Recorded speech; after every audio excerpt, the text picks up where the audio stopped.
નમસ્કાર દર્શક મિત્રો, બીએન ન્યૂઝ ગુજરાતીમાં આપ સૌનું હાર્દિક સ્વાગત છે। આવો જોઈએ આજના મુખ્ય સમાચાર।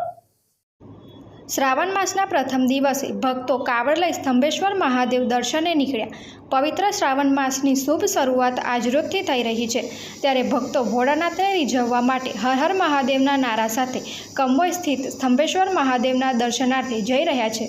પ્રાપ્ત માહિતી મુજબ વડોદરાથી કંબોઈ સ્થિત સ્તંભેશ્વર મહાદેવ જવા માટે આ કાવડ યાત્રા શરૂ થઈ, જેમાં અનેક ભક્તો કાવડ લઈ આ યાત્રામાં જોડાયા હતા। યાત્રા દરમિયાન ભક્તોને દરેક જગ્યાએ ખૂબ સાથ સહકાર પ્રાપ્ત થયો હતો। આજરોજ આ કાવડ યાત્રા જંબુસર તાલુકાના નહાર ગામે આવી પહોંચતા અહીંયા થોડો વિરામ કરી આ યાત્રા ફરી પોતાના આગળના રૂટ તરફ જવા રવાના થઈ હતી। જો કે નહાર ગામના વિરામ દરમિયાન નહાર ગામના પણ ભક્તો આ યાત્રામાં સામેલ થયા હતા ને હર હર મહાદેવના નારા સાથે આ યાત્રામાં જોડાયા હતા। ઉલ્લેખનીય છે કે આ સમગ્ર યાત્રા દરમિયાન દરેક જગ્યાએ ભક્તોને સારો આવકારો મળ્યો હતો અને સ્થાનિક પોલીસનો પણ સારો સાથ સહકાર મળ્યો હતો। રિપોર્ટર ભરત Parmar, BN news Gujarati, Jambusar. Har Har Mahadev.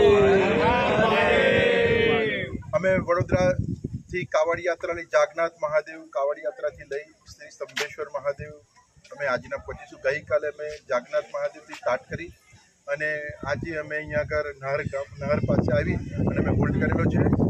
Plus અમારી સાથે આજે નહરથી બી ઓછામાં ઓછા 70-80ની સંખ્યાના લોકો અમારી સાથે જોડાયા છે।